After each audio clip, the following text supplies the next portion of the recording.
Olá, pessoal. Sou eu novamente, a estagiária Viviane Marques, e nós já estamos na sétima semana, que vai do dia 5 de julho até o dia 9 de julho.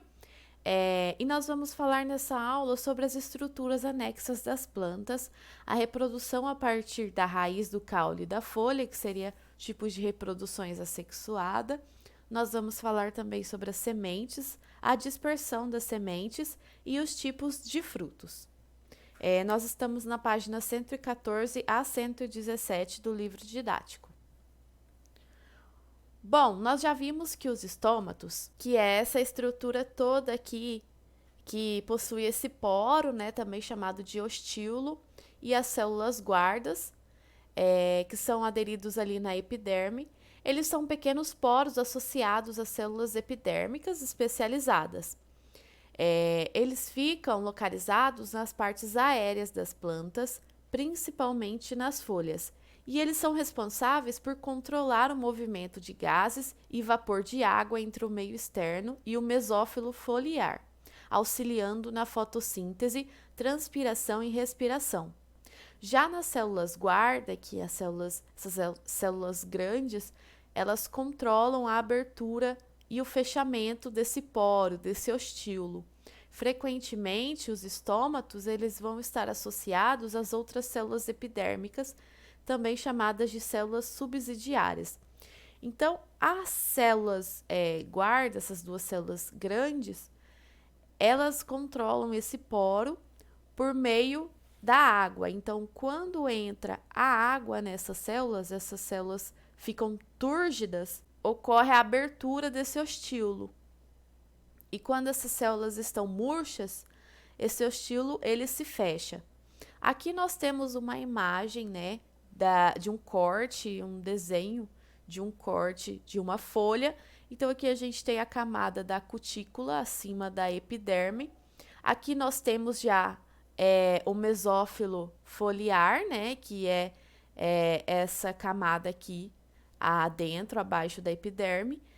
Nós temos aqui o parênquima palissádico, com essas células cilíndricas, e o parênquima lacunoso, com essas células aqui todas espaçadas. E aqui nós temos um feixe vascular com o xilema e o floema. E aqui abaixo nós temos a representação deste estômato. Então, aqui a abertura dos estômatos, o ostíolo está aberto. Então, aqui nós vemos o poro, né, o ostíolo, a entrada aqui para o meio mesófilo da folha e a entrada aqui do CO2, do dióxido de carbono, para que seja feita a fotossíntese aqui nessas células do mesófilo foliar. Então, aqui nós temos uma outra representação, né, um zoom.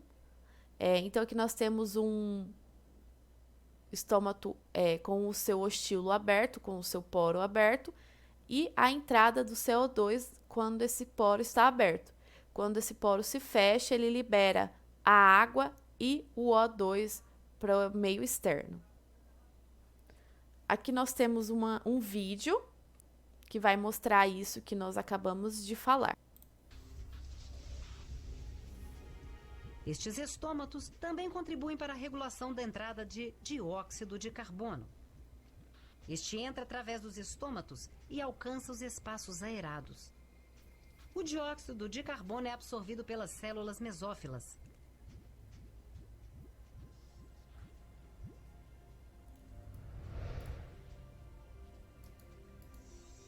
O dióxido de carbono, juntamente com as moléculas de água, entra no cloroplasto.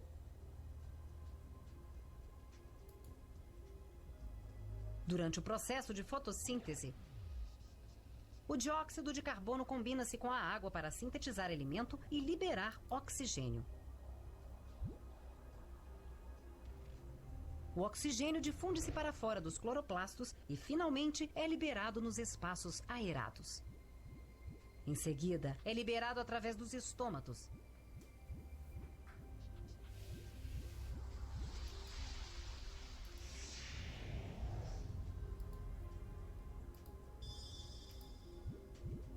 Assim, entendemos que a folha absorve dióxido de carbono e libera oxigênio durante a fotossíntese. Aqui nós temos outra estrutura anexa das plantas, que é chamada de lenticela. Então, o suber, que é uma camada da periderme, ele é formado por células impermeáveis à água e aos gases. Os tecidos localizados abaixo deles são vivos e metabolicamente ativos, e eles precisam ter acesso a essas substâncias, como aqui o felogênio. Então, assim, algumas regiões da periderme estão frouxamente organizadas, formando numerosos espaços intercelulares, permitindo que entre ar aqui que seja aerado esses tecidos. E esses espaços são as lenticelas, que são regiões aqui elevadas na superfície externa do caule, como nós vemos também nessa imagem aqui. Essas áreas, elas também podem ser encontradas até mesmo em algumas frutas, como a maçã e a pera. Então, outra estrutura anexa das plantas também são os tricomas, que são projeções da epiderme, também conhecidos como pelos epidérmicos. Essas estruturas exercem diversas funções na planta, como facilitar a absorção de água e íons, secretar substâncias atrativas ou repulsivas que auxiliam na captura de presas ou na defesa contra predadores, na defesa mecânica e na redução da perda hídrica, e tem entre outras funções. Então, nós vemos que os pelos epidérmicos, eles possuem diversas funções nas plantas. Então, no caso aqui da imagem, nós temos um caule de tomateiro, que as células aqui na sua superfície secretam óleos irritantes aos insetos predadores. Os acúlios. Então, os acúlios também são outras estruturas anexas que algumas plantas apresentam. Então, os acúlios, eles são projeções da epiderme ou do córtex. Em geral, eles são pontiagudos e frequentemente eles são confundidos com espinhos, mas eles não são espinhos. Por não serem formados a partir de órgãos vegetativos, como os espinhos, eles não são vascularizados. Assim, para você arrancar um acúlio, é muito mais fácil do que você tentar arrancar um espinho que é vascularizado. Então, os acúlios, assim como os espinhos, eles vão auxiliar na defesa da planta contra a predação. E aqui nós temos o acúlio epidérmico em uma roseira. Então, as roseiras, elas não possuem espinhos. As roseiras, elas possuem acúlios. Reprodução assexuada. Então, as plantas, elas também fazem algumas reproduções assexuadas, e essas reproduções, elas vão partir da raiz do caule ou também da folha. Então, denomina-se reprodução vegetativa a produção de novos indivíduos a partir de órgãos não reprodutivos. A principal característica dessa forma de reprodução é a formação de indivíduos geneticamente idênticos à mãe. Então, por que a reprodução vegetativa, ela resulta nessa formação de indivíduos geneticamente idênticos? Porque os indivíduos, então, eles desenvolvem a partir de uma estrutura adulta da planta, as células somáticas, como uma folha, um caule ou uma raiz. E assim, eles não têm a junção de gametas diferentes, de indivíduos diferentes, que é o processo responsável pela combinação genética, como nós vemos na reprodução sexuada, que ocorre esse processo de combinação genética de dois indivíduos diferentes. E aumenta, a variabilidade genética. No caso da reprodução assexuada, nós não temos a variabilidade genética. Então, nós temos aqui tipos de reprodução assexuada das plantas. Então, o rizoma de algumas plantas, como os morangueiros, podem apresentar sob a forma de estolhos, aqui na imagem, nessa foto A aqui, essa estrutura vermelhinha, que são capazes de formar raízes adventícias em intervalos regulares. Então, nesses intervalos regulares, eles geram novos indivíduos, como nós podemos ver aqui esse brotinho aqui mais verdinho. O bulbo o tubérculo e até mesmo as folhas de algumas plantas, como nessa imagem B, podem formar novos indivíduos, como se observa no alho, na batata doce e nas plantas do gênero Kalanchoe.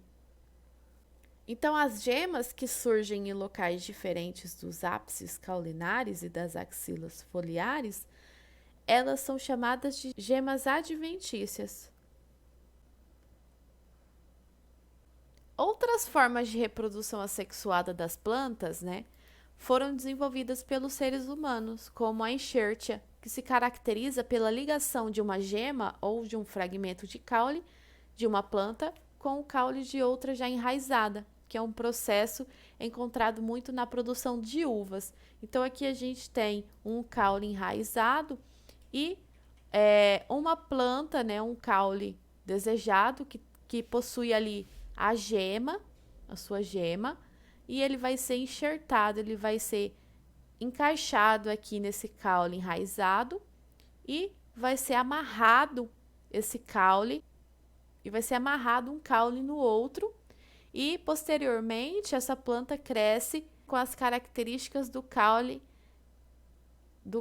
que possui a gema. Semente. As sementes, elas são estruturas que se desenvolvem a partir do óvulo fecundado. Embora sua estrutura varie entre as espécies, toda semente apresenta tegumento, endosperma e embrião em pelo menos uma fase da vida. Então, aqui nós temos o tegumento, o endosperma e o embrião. A testa corresponde à casca da semente. Ela é formada a partir do tegumento, que envolve o óvulo, que após a formação do zigoto, perde água e se torna resistente. Essa estrutura atua na proteção do embrião e na ocorrência da germinação, permitindo a entrada de gás oxigênio, por exemplo. Ela pode conter mucilagem e pigmentos associados. O endosperma é o tecido nutritivo da planta, como nós já havíamos visto. Em muitas eudicotiledôneas, ele é digerido ao longo da formação do embrião e assim os nutrientes passam a ser armazenados em cotilédones carnosos. Nas sementes que mantêm endosperma volumoso, como em algumas monocotiledôneas, os cotilédones são membranosos e delgados. Em gramíneas, os cotilédones podem estar modificados em escutelo, que faz contato do embrião com o endosperma, que é no caso dessa imagem aqui, que esse cotilédone modificado em escutelo, ele fica aqui em contato com o embrião e o endosperma. Dispersão de sementes. Então, a dispersão da semente, ela envolve mecanismos que permitem que ela alcance locais distantes da planta mãe, onde possa germinar e formar um novo indivíduo. Algumas plantas dispersam suas sementes por meio de mecanismos próprios, como a autocoria, geralmente lançando-as no ambiente ou apenas liberando-as diretamente no solo. Outras, no entanto, elas dependem de agentes dispersores, como vento, anemocoria, animais, zoocoria, água, hidrocoria, entre outros mecanismos. A anemocoria, ela caracteriza-se a dispersão pelo vento. As plantas anemocóricas, elas normalmente possuem sementes pequenas e leves e apresentam estruturas que auxiliam no voo, como aqui nós vemos o dente de leão. Essas estruturas são como plumas e alas, que vai facilitar na dispersão dessa semente pelo vento. Então, aqui nós temos uma imagem, de uma zoocoria, que caracteriza-se a dispersão realizada ativa ou passivamente por animais. Essa categoria pode ser subdividida de acordo com o animal dispersor, como quiropterocoria, que é pelos morcegos, e a ornitocoria, que é pelas aves. Então, aqui nós temos uma Phylloscopus canariense se alimentando da pera espinhosa. Ao se alimentar do fruto, os animais eles podem fazer a dispersão das sementes. E aqui nós temos a hidrocoria, que se caracteriza a dispersão pela água, como a chuva, a água da enchente, os corpos de água. E essas plantas com esse tipo de dispersão, elas possuem frutos com boa capacidade de flutuação e durabilidade no meio aquático. Então, aqui nós temos a semente de coco germinando. Agora nós vamos falar um pouquinho sobre os frutos. Então, nós já vimos que os frutos eles são chamados de frutos e também são chamados de frutas. Mas qual é a diferença desses dois termos? Então, a diferença é que o fruto ele é um termo botânico, que significa que o ovário foi desenvolvido. Já a fruta é um termo popular que todo mundo usa no seu cotidiano, que significa que é um fruto adocicado e comestível. Então, os frutos são formados pelo desenvolvimento do ovário único ou múltiplo. O ovário múltiplo ele ocorre em flores com mais de um carpelo, isolados ou fusionados. E em alguns casos também pelo desenvolvimento de outras partes florais. A fertilização ocasiona a produção de hormônios vegetais que estimulam o crescimento do ovário e ocasionalmente de outras partes das flores. A função típica do fruto é atuar tanto como um envoltório protetor da semente, como possibilitar a sua dispersão efetiva no ambiente. Por isso que os frutos, eles são comestíveis, né? Cada um possui as suas características, mas isso é um mecanismo que as plantas utilizam para que suas sementes sejam dispersas pelos animais. Então, existem frutos que se desenvolvem sem a ocorrência da fecundação e, portanto, sem a formação de embrião e de semente. Então, se nós não temos a fecundação, nós não temos a formação do embrião e nem dessa semente. Então, esses frutos eles são chamados de partenocárpicos, como, por exemplo, a banana. Então, o que são, né, esses pontos pretos observados na banana que consumimos? Então, esses pontos pretos são óvulos que não foram fecundados. Estrutura dos frutos. Então, o fruto ele é constituído basicamente de duas partes. O pericarpo, que corresponde ao fruto, né, propriamente dito, e a semente. Então, aqui nós temos o pericarpo, que é a junção do exocarpo, do mesocarpo e do endocarpo, e a semente aqui no interior. Então, alguns frutos, eles podem não apresentar, né, essas três camadas de pericarpo diferenciadas, bem evidentes, as quais são mais notáveis nos frutos carnosos. Então, quando nós pegamos o abacate, que é um fruto carnoso, nós conseguimos notar nitidamente as três camadas bem diferenciadas. O pericarpo, ele diferencia, assim, uma camada que reveste externamente o fruto, chamada de exocarpo, aqui representado aqui em verde no abacate, né? A camada intermediária, que é chamada de mesocarpo, que corresponde à parte carnosa aqui do fruto. E uma camada interna, né, que mantém o contato com a semente, no caso aqui do endocarpo, e que geralmente ela é menos desenvolvida. Tipos de fruto. Os frutos simples são formados a partir do desenvolvimento de um único carpelo ou da fusão de vários carpelos e podem ser classificados em deiscentes ou indeiscentes. Os frutos deiscentes, eles abrem-se espontaneamente para liberar as sementes quando maduros. E os frutos indeiscentes, eles não liberam suas sementes espontaneamente, mantendo-as em seu interior, mesmo depois de desligados da planta-mãe.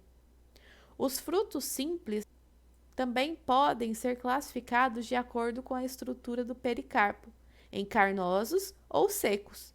Os frutos carnosos, eles possuem o pericarpo suculento e, em sua maioria, eles são deiscentes e se apresentam sob a forma de baga ou drupa. Então, aqui nós temos o fruto do tipo baga, que é formado a partir de um ou mais carpelos, e eles possuem várias sementes que são facilmente separáveis do fruto. As camadas mais internas do pericarpo são suculentas. Então, aqui nós temos como exemplo a uva. Nós temos também a melancia, o limão, a laranja. Já que no caso da drupa, ela é um fruto formado a partir de um ou mais carpelos, cada qual com uma única semente. O endocarpo, ele é resistente e é fortemente aderido aqui na semente, que é aquela camada que fica aqui próxima à semente. Então, como exemplo, nós temos o pêssego, o abacate e a ameixa. Os frutos secos, eles apresentam um pericarpo pouco desenvolvido e geralmente com pouca quantidade de água, o que resulta na ausência de tecido carnoso e suculento. Então, aqui nós temos os principais tipos de frutos simples e secos, os quais podem ser deiscentes, como o legume e a cápsula, ou indeiscente, como a cariópse e o arquênio. Então, o fruto seco do tipo legume, ele é formado a partir de um único carpelo e a liberação das sementes é feita por abertura nas linhas laterais aqui de ambos os lados do fruto. Como exemplo, aqui nós temos o feijão. Já aqui o fruto do tipo seco cápsula, ele é formado a partir de vários carpelos e a liberação das sementes ocorre por aberturas variadas, como poros e opérculos, geralmente na extremidade do fruto, como no caso aqui do jequitibá. O fruto seco, tipo cariópse ou grão, ele apresenta semente única, aderida firmemente às paredes do fruto em toda a sua extensão. Aqui nós temos como exemplo a aveia. E o fruto seco do tipo aquênio, ele apresenta uma única semente, unida à parede do fruto em apenas um ponto, que é no caso do girassol. Pseudofruto. Então, o pseudofruto é um outro tipo de fruto que existe, né? Que nós temos. Então, essa palavra, esse termo aqui, pseudofruto, ele significa fruto falso, que é um nome dado a qualquer estrutura que se assemelha a um fruto, mas que não seja formada pelo desenvolvimento do ovário aqui da flor, mas de outras estruturas da flor, como aqui o receptáculo, né? E o pedúnculo ou pedicelo. Como exemplo, nós temos de pseudofrutos o caju, a maçã e o morango. O fruto verdadeiro da maçã, ele encontra-se no interior da porção carnosa. Então, aqui, nessa região aqui. E no caju, o fruto verdadeiro, ele é a castanha. Então, nós temos 3 tipos de pseudofruto. O simples, que originam-se do pedúnculo ou do receptáculo de uma única flor. Em exemplo de pseudofruto simples, nós temos o caju.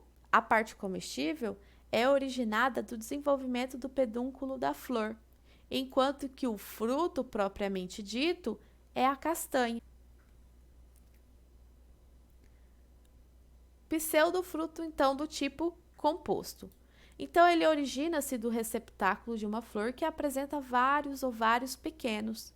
Em exemplo do pseudofruto composto é o morango, cuja parte comestível ela é originada do desenvolvimento do receptáculo da flor. O fruto propriamente dito são os pequenos pontos espalhados pela parte comestível. Então, o verdadeiro fruto do morango são esses pontinhos, esses pequenos pontinhos aqui.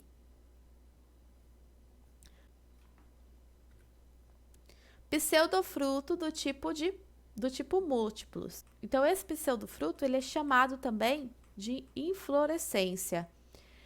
E um exemplo dele é o abacaxi. Então, nele, a parte comestível ela origina-se do desenvolvimento do receptáculo e outras peças florais. O fruto propriamente dito do abacaxi são as escamas das cascas que unidas formam uma infrutescência. Para que ocorra a formação do abacaxi, são várias flores pequenas que se unem e formam o abacaxi. E esse mecanismo faz com que essa fruta seja mais vistosa. Então, vamos ver um pouquinho sobre o resumo do que nós falamos na aula. Então, As plantas, elas possuem estruturas anexas. No caso, nós temos os estômatos, que realizam as trocas gasosas.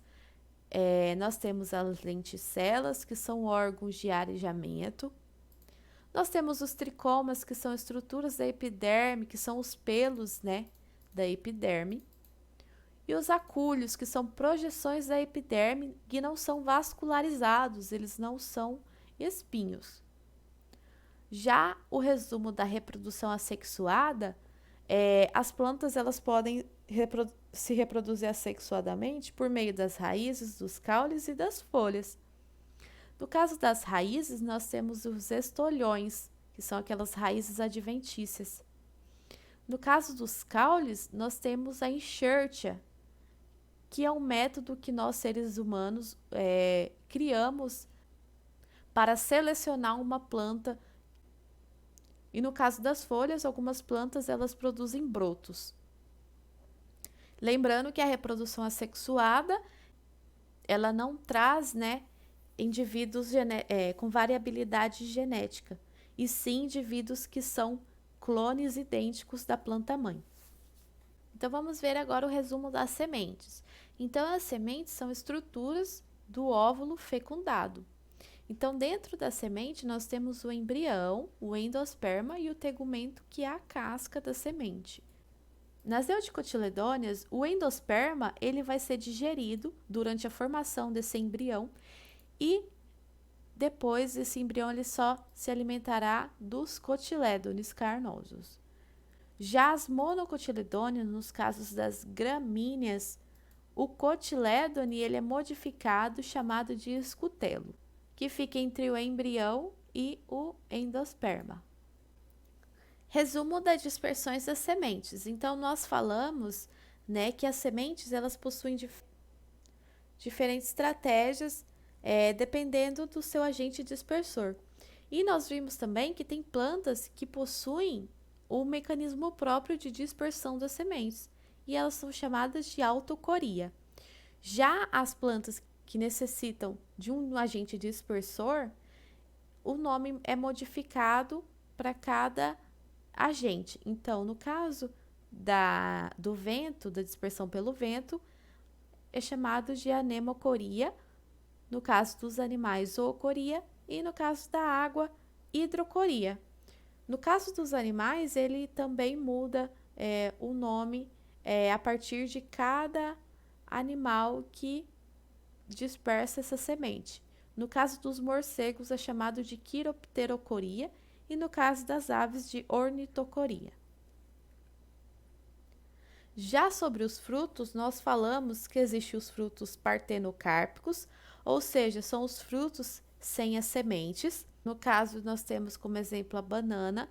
Então, os frutos partenocárpicos, eles não apresentam a formação, a fecundação do óvulo e a formação da semente. Então, por isso, eles são sem sementes. Nós falamos também dos frutos carnosos, que é outro tipo de fruto. Nós temos o tipo bague, o tipo drupa. Os frutos carnosos, eles possuem muitas sementes, como por exemplo a laranja, o limão, a melancia e a uva. No tipo drupa, a casca da semente ela é fundida ao endocarpo e geralmente ela possui uma semente grande, ou também chamado de caroço. Nós temos como exemplo a azeitona, a ameixa e o abacate. Nós também falamos dos frutos secos, que geralmente eles não são comestíveis. No caso, né, eles podem apresentar também o mesocarpo fibroso, que é no caso do coco. Então, o fruto real aqui do coco seria essa parte aqui fibrosa que nós não comemos, né? Nós comemos a parte aqui da castanha, que seria o endocarpo. Então, os frutos secos, eles são divididos em deiscentes, que são os frutos que se abrem naturalmente. E eles podem ser de dois tipos, o tipo legume, que tem como exemplo o feijão e a ervilha, e do tipo cápsula, que é o jequitibá. E os frutos secos também se apresentam de forma indeiscente, ou seja, o fruto ele não se abre naturalmente, Como exemplo, nós temos os frutos do tipo cariópse ou grão, que nós podemos dar como exemplo a aveia, o arroz e o trigo, e o arquênio, que é no caso do girassol. Nós falamos também dos pseudofrutos, que são frutos falsos, ou seja, são frutos que eles não são formados pelo ovário da flor, eles são formados por outras estruturas da flor, como o receptáculo e o pedúnculo. E nós temos 3 tipos de pseudofrutos: os simples, que são originados de uma única flor. Nós podemos dar de exemplo a maçã, a pera e o caju. Já o pseudofruto composto, ele é desenvolvido também do receptáculo da flor e eles possuem vários, e é um fruto formado por vários ovários, como no caso do morango. Já o pseudofruto múltiplo, do tipo múltiplo, ele também é chamado de infrutescência e é formado por flores com vários ovários, que nós podemos dar como exemplo o abacaxi e a amora. Bom, vocês deverão dar início às atividades 13, 14, 15, 16 e 17 da página 119 e 120 do livro didático. Qualquer dúvida, vocês entrem em contato com o professor pela plataforma do Classroom e no WhatsApp. Muito obrigada pela atenção.